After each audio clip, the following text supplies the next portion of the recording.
नमस्कार, स्वागत है आप सभी का एबी स्टार न्यूज़ में और मैं हूं आपके साथ जुबैर चौधरी।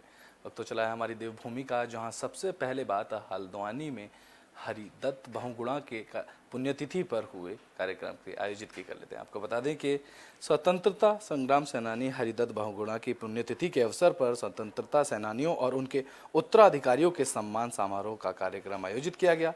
नगर निगम सभागार में हुए कार्यक्रम का शुभारंभ कुमाऊं कमिश्नर दीपक रावत ने किया। उन्होंने स्वतंत्रता सेनानियों को सम्मानित भी किया। दरअसल साल 1920 में नंदप्रयाग निवासी गोपाल दत्त बहुगुणा के घर जन्मे राम प्रसाद बहुगुणा ने साल 1942 के भारत छोड़ो आंदोलन में उन्होंने जेल यात्रा की और देश आज़ादी की लड़ाई में भाग लिया था। राष्ट्रपिता महात्मा गांधी से प्रेरित बहुगुणा साल 1938 में स्कूली पढ़ाई छोड़कर आज़ादी की जंग में कूद पड़े थे। आज़ादी के बाद वह पत्रकारिता के क्षेत्र में आए।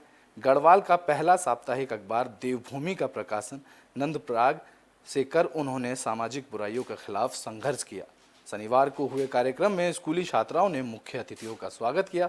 साथ ही HR बहुगुणा की तरफ से सेनानी सम्मान गीत गाया गया। इस दौरान मेयर जोगेंद्र सिंह रोतेला और कुमाऊं कमिश्नर ने स्वतंत्रता सेनानी आनंद सिंह बिष्ट, सरदार भगत सिंह के पोते विश्वजीत सिंह सहित 20 सेनानियों को शॉल ओढ़ाकर सम्मानित किया।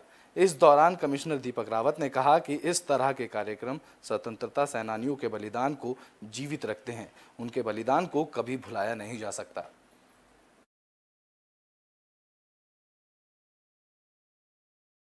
बन गए 3 मुख्यमंत्री, हरीश रावत गए, दूसरे रावत जी गए, तीसरे रावत जी गए, तो अभी धामी जी आए हैं। न तो मेरे गांव में रोड है, जबकि ये जब कोरोना काल लगा इससे पहले की मंजूर है वो रोड। बहुगुणा जी उनकी स्वतंत्रता संग्राम सेनानी थे, उनकी आज पुण्यतिथि में अमृत महोत्सव के शुभ अवसर पर आज सभी स्वतंत्रता संग्राम सेनानियों के आश्रितों को, विराधनाओं को, सभी को सम्मानित करने का आज स्वतंत्रता संग्राम सेनानी हरिदत्त बहुगुणा जी की पुण्यतिथि है और उसी उपलक्ष्य में कार्यक्रम यहाँ पे हो रहा है। और राज्य भर से जो फ्रीडम फाइटर्स हैं, उनकी फैमिलीज हैं, उनके आश्रित हैं, वो लोग यहाँ पे आए हुए हैं। सबसे पहली बात तो उनका मैं सम्मान करना चाहता हूँ, उनका स्वागत करना चाहता हूँ। देखिए, स्वतंत्रता संग्राम सेनानी के आश्रितों को आज सम्मानित किया गया है, लेकिन जो समस्याएं हैं, जो जन समस्याएं हैं, जो इनकी रोज की समस्याएं हैं, उन समस्याओं का समाधान तो नहीं हो रहा। जैसे उत्तराखंड में आजकल बिजली की बड़ी। ब्रिटेन में बात अब डोईवाला की कर लेते हैं। यहाँ CRPF के अधिकारियों ने 1 हफ्ते की ट्रेनिंग पूरी की, जिसमें 85 ट्रेनिंग के साथ 3 महिला अधिकारियों ने ये ट्रेनिंग ली। BSF institute of adventure advance training Doiwala में CRPF एकेडमी गुरुग्राम के असिस्टेंट कमांडेंट ऑफिसर के बैच नंबर 53 की 3 महिला अधिकारियों ने के सहित 85 ट्रेनिंग अधिकारियों ने 7 दिन की ट्रेनिंग पूरी की। इस ट्रेनिंग की शुरुआत 25 अप्रैल से की गई थी, जिसका समापन BSF route of adventure in advance training institute में हुआ।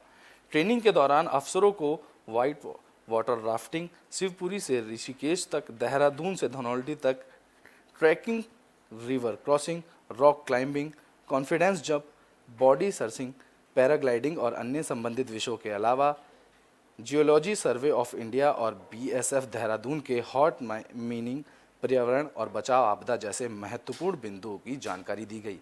इस कार्यक्रम के समापन के अवसर पर संस्थान के कमांडेंट महेश कुमार नेगी ने बताया कि ऐसी ट्रेनिंग से शारीरिक और मानसिक मनोबल बढ़ता है और एक नई ऊर्जा का संचार होता है। यह ट्रेनिंग सेंटर BSF का ही नहीं, समस्त केंद्रीय पुलिस बल और राज्यों की पुलिस बल, आपदा प्रबंधन वालों को साहसिक बचाव और राहत की ट्रेनिंग भी देता है। इस दौरान ट्रेनिंग अधिकारी सालवी राठी ने इस ट्रेनिंग को बेहद महत्वपूर्ण बताते हुए कहा कि यह उनके जीवन और देश सेवा में हमेशा काम आएगी।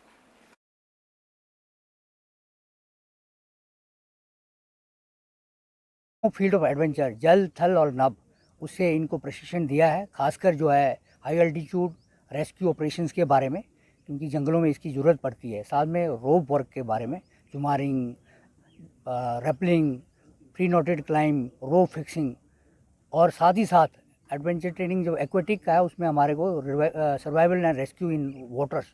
कैसे हम अगर किसी नई जगह जाते हैं, वहाँ का नया टेम्परेचर रहता है, नया माहौल रहता है, उसमें कैसे ढलना है। फर्स्ट डे हमें वो बताया गया।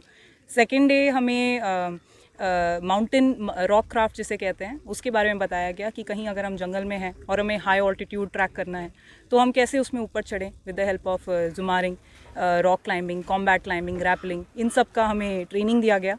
फिर हमें राफ्टिंग के लिए ले जाया गया। तो आने वाली 3 मई को 4 धाम यात्रा शुरू होने वाली है, जिसको लेकर उत्तरकाशी में डीएम ने सभी अधिकारियों के साथ बैठक की। आपको बता दें कि डीएम अभिषेक रोहला ने हर्षिल गेस्ट हाउस में 3 मई से शुरू होने जा रही यात्रा व्यवस्थाओं को लेकर संबंधित अधिकारियों के साथ महत्वपूर्ण बैठक ली। डीएम ने जल संस्थान, बिजली, स्वास्थ्य, पुलिस नगर, पंचायत आदि यात्रा से जुड़े संबंधित विभागों के अधिकारियों को यात्रा मार्गों, गंगोत्री पैदल मार्ग, सड़क मार्गों के मुख्य पड़ावों पर सभी जरूरी व्यवस्थाओं को दुरुस्त करने के निर्देश दिए। जिलाधिकारी ने तीर्थ यात्राओं की सुविधा को दृष्टिगत रखते हुए गंगोत्री मंदिर परिसर, हीना चेक पोस्ट और गंगनानी यात्रा मार्गों के मुख्य पड़ावों पर लाउड स्पीकर माइक लगाने के निर्देश दिए। उन्होंने विभिन्न राज्यों से आने वाले यात्रियों को संबंधित आवश्यक जानकारियां इस लाउड स्पीकर से प्राप्त होंगी। इसके लिए पुलिस और पर्यटन विभाग को इसके निर्देश दिए।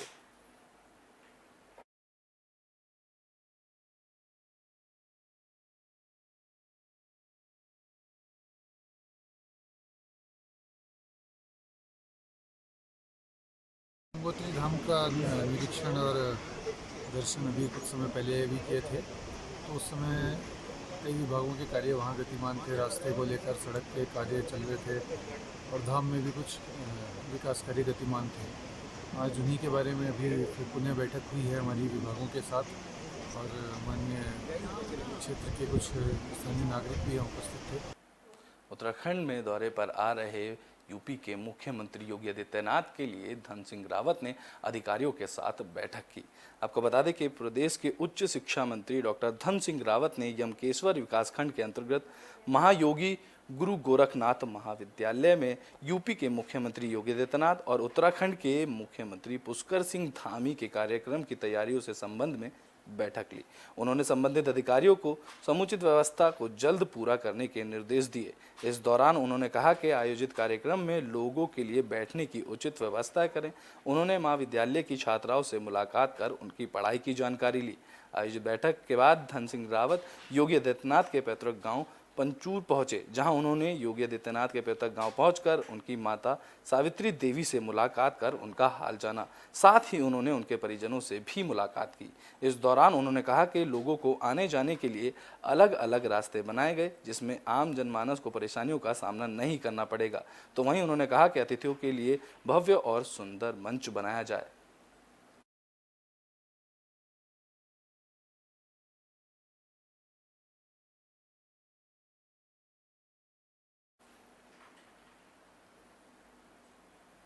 ब्रिटेन में बात अब डोईवाला की कर लेते हैं। डोईवाला में खेल खिलाड़ियों को लेकर खेल मैदान तैयार किया जा रहा है। इसको लेकर डोईवाला के रानी पोखरी में खेल मैदान तैयार किया जा रहा है। इस खेल मैदान के सुधारीकरण से जहां स्थानीय लोग खेल प्रभावित होंगे और इससे खिलाड़ियों को भी लाभ मिलेगा। बता दें कि ऋषिकेश राजमार्ग से सटे रानी पोखरी क्षेत्र में बन रहे खेल मैदान से स्थानीय युवाओं के खेल प्रतिभाओं को निखारने में भी कारगर साबित होगा।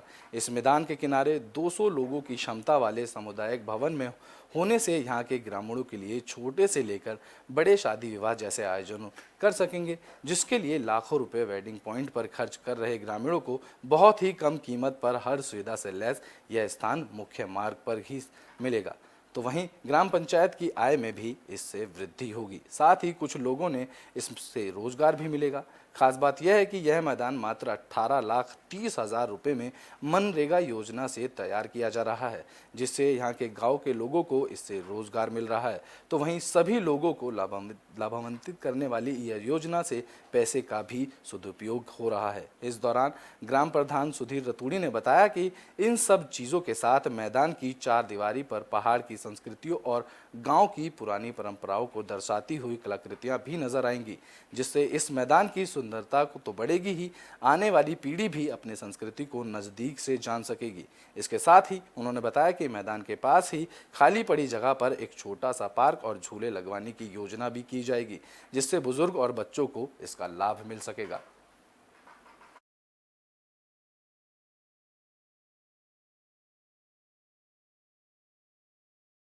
ग्राम पंचायत की थी और यहाँ पर बच्चे बच्चे खेलते थे, तो इसमें ये बिल्कुल खुल रही थी। इसमें थोड़ा बहुत एक बाउंड्री पुराने बहुत टाइम पहले कराई गई थी, जो काफ़ी टूट चुकी थी।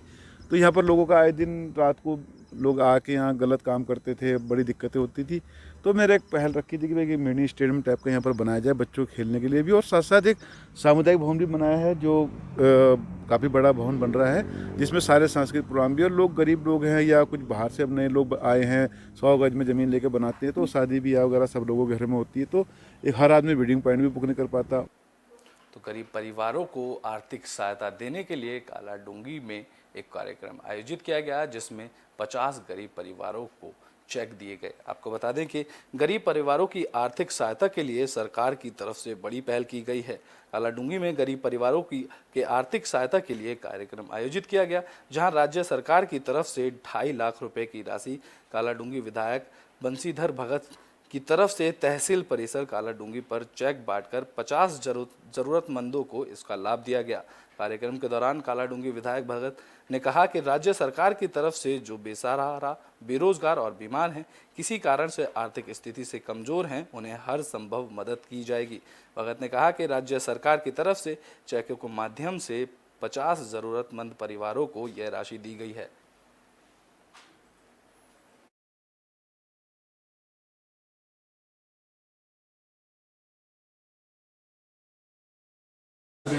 या कोई कारण से आर्थिक कमजोरी है, उनको जो मदद संभव होती है वो देती है। उसी क्रम में यहाँ आज 50 लोगों को ये चेक आए हैं, जिनका वितरण हुआ है। 14-15 का वितरण हो गया है, बाकी अभी जैसे जैसे लोग आएंगे। तो नरेंद्र नगर में सामान्य ज्ञान प्रतियोगिता का आयोजन किया गया। इस प्रतियोगिता में 20 कारण से आर्थिक कमजोरी है, बच्चों ने भाग लिया। आपको बता दें कि नरेंद्र नगर के दूरवर्ती में सामान्य ज्ञान प्रतियोगिता का कार्यक्रम आयोजित किया गया। इस कार्यक्रम में देहरादून की जिज्ञासा ट्रस्ट ने प्राथमिक स्तर पर प्रतिभागियों को सिखाने के लिए सामान्य ज्ञान प्रतियोगिता आयोजित की। यह प्रतियोगिता ट्रस्ट ने शिक्षा विभाग के अनुमति के बाद आयोजित की, जिससे इस शिक्षा विभाग का सहयोग विकासखंड के 20 स्कूलों में 1120 बच्चों ने इस प्रतियोगिता में हिस्सा लिया। हर स्कूल से 2 बच्चों का चयन कर 40 बच्चों की ब्लॉक स्तरीय प्रतियोगिता तुमतीधार इंटर कॉलेज में आयोजित की गई, जहाँ उसी क्रम में यहाँ आज कार्यक्रम में संपन्न कराने के लिए शिक्षा अधिकारी प्रसाद का वितरण हो गया है। इस कार्यक्रम में प्रियांशु रावत ने पहला, वहीं दूसरा स्थान प्राप्त किया, जहाँ विजेताओं को मोबाइल फोन, साइकिल और स्टेशनरी किट। उसी क्रम में यहाँ आज 50 लोगों को ये चेक आए हैं, जिनका वितरण हुआ है। 14-15 का वितरण हुआ। ऐसे पेपर ना टाइम पे होने चाहिए, क्योंकि ना मेरे को लगता है कि मैं फर्स्ट आऊँगी। अपने स्कूल में मैं 3 बार नवोदय की परीक्षा में फर्स्ट आई हूँ और यहाँ मैं पेपर देने आई हूँ। इस परीक्षा में पहले विकासखंड स्तर पर जो आज बच्चे आए हैं, वो 20 संकुलों से, प्रति संकुल से टॉप 2 बच्चे हमने सेलेक्ट किए हैं। 1120 बच्चों ने इसमें प्रतिभाग लिया। इसमें से जितने भी बच्चे 40 बच्चे लगभग यहाँ पर आज फाइनल पेपर के। ब्रिटेन में बात अब बाजपुर की कर लेते हैं। दरअसल पिपलिया गांव में हुए गोलीकांड के बाद पुलिस अब अलर्ट मोड पर है। बाजपुर के ग्राम पिपलिया में हुए गोलीकांड में आरोपियों की धरपकड़ के लिए पुलिस प्रशासन पूरी तरह से अलर्ट दिखाई दे रहा है। वहीं डीआईजी समेत अन्य पुलिस अधिकारियों ने बाजपुर कोतवाली में डेरा डाल दिया है। इतना ही नहीं, आरोपियों को पकड़ने के लिए पुलिस कई लोगों को पकड़कर पूछताछ कर रही है। बता दें कि बीते दिनों बाजपुर के ग्राम पिपलिया में नेत्र प्रकाश शर्मा के घर पर हुई फायरिंग मामले में घटना के मुख्य आरोपी अविनाश शर्मा समेत 7 लोग पुलिस की गिरफ्त से फरार चल रहे हैं, जबकि पुलिस ने इस मामले में 2 आरोपियों को गिरफ्तार कर जेल भेज दिया है। वहीं आरोपियों की धरपकड़ के लिए पुलिस टीम लगातार प्रयास करती दिखाई दे रही है। इसी के चलते बाजपुर कोतवाली में डीआईजी नीलेश आनंद, एसएसपी मंजूनाथ टीसी समेत अन्य अधिकारियों का जमावड़ा लगा हुआ है, जहां पुलिस लगातार आरोपियों के संपर्क में आने वाले लोगों से पूछताछ कर रही है। इस दौरान एसएसपी मंजूनाथ टीसी ने बताया कि घटना में एक आरोपी की मौके पर ही मौत हो गई थी, जबकि 2 आरोपियों को गिरफ्तार कर जेल भेजा जा चुका है। घटना के मुख्य आरोपी अविनाश शर्मा समेत 7 आरोपी फरार चल रहे हैं, जिनको पकड़ने के लिए पुलिस लगातार दबिश दे रही है। उन्होंने कहा है कि जल्द ही आरोपियों को गिरफ्तार कर लिया जाएगा। दिनांक 26-27 की मिडनाइट को जो पिपलिया गांव में हथियारबंद बदमाशों द्वारा एक कारोबारी नेत्रपाल शर्मा के घर पे जो कई राउंड फायरिंग करके गोलियां बरसाई गई और उसका मर्डर के प्रयास किया गया।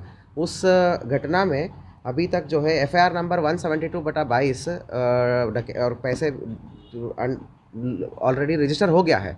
FIR नंबर है 172/22। उसमें मुख्य अभियुक्त है अविनाश शर्मा और उसके साथ हथियारबंद कई सारे क्या बोलते हैं आपराधिक तत्व वाले लोग थे जो उसके गैंग में थे। उसमें एक मोहित अग्रवाल और एक दीपक शर्मा, 2 लोगों की ऑलरेडी गिरफ्तार हो चुकी है और उसमें एक आदमी को जिसको रिटर्न फायर में या डिफेंस में जो फायर लगी है उसकी तो मौत हो चुकी है, आपको पता भी है। तो कुल मिला के 7 लोग अभी भी शेष है। उसके लिए विभिन्न टीमें हमारा प्रयासरत है, अलग अलग जगह पे दबिश दिया जा रहा है, मैनुअल और टेक्निकल रूप से, मतलब मैनुअल रूप से भी और सर्विलांस के। बुलेटिन के आखिरी में बात डोईवाला की कर लेते हैं। दरअसल यहाँ घमंडपुर गांव के एक ग्रामीण के घर गुलदार का बच्चा घुसा। आपको बता दें कि डोईवाला के घमंडपुर गांव में एक ग्रामीण के घर के बाथरूम में गुलदार का बच्चा घुस गया, जिससे घर और क्षेत्र में हड़कंप मच गया। तो वहीं ग्रामीणों ने रानी पोखरी के ग्राम प्रधान सुधीर रतूड़ी को इसकी जानकारी दी, जिसके बाद वन विभाग के अधिकारियों ने तत्काल पिंजरा ग्रामीण के घर लेकर पहुंचे, जहां बाथरूम में बंद गुलदार के बच्चे को ग्राम प्रधान और ग्रामीणों की मदद से वन विभाग ने पिंजरे में कैद किया। दरअसल रानी पोखरी के घमंडपुर में साईं मंदिर के समीप ग्रामीण मनसाराम कुकरेती के घर बाथरूम में गुलदार का बच्चा घुस गया। घर के मालिक मनसाराम ने रानी पोखरी के ग्राम प्रधान सुधीर रतूड़ी को इस सामाजिक कार्यकर्ता अनिल कुमार को दी, जिसके बाद बड़कोज रेंज के अधिकारी को इसकी जानकारी दी गई। बड़कोज रेंज के अधिकारियों ने तत्काल कार्रवाई करते हुए मनसाराम के घर के बाथरूम में घुसे और गुलदार के बच्चे को पिंजरे में कैद कर वन विभाग के ऑफिस ले गए। गनीमत यह रही कि बाथरूम में नहा रहे मनसाराम के बेटे की जान बाल बाल बच गई, तो वहीं गुलदार के बच्चे को भी कोई हानि नहीं पहुंची।